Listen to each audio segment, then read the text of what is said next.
Hi, my name is Karen and I'm with CK Customs PA. I'm also an admin on the Facebook group Cricut Help Desk Unofficial.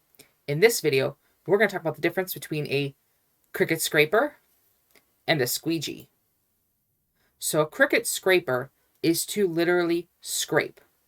You can use it to scrape off of your Cricut cutting mat to remove debris that may be left behind after you cut maybe, let's say, a paper project, while a Squeegee is used to apply.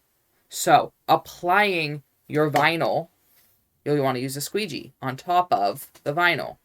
It's less harsh and less rigid, whereas the scraper is very rigid and very sharp on the end.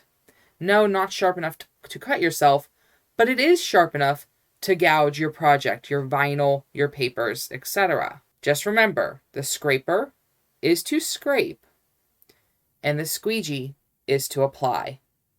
I hope you found this useful. If you did, please like my video and subscribe to my YouTube channel. Happy crafting!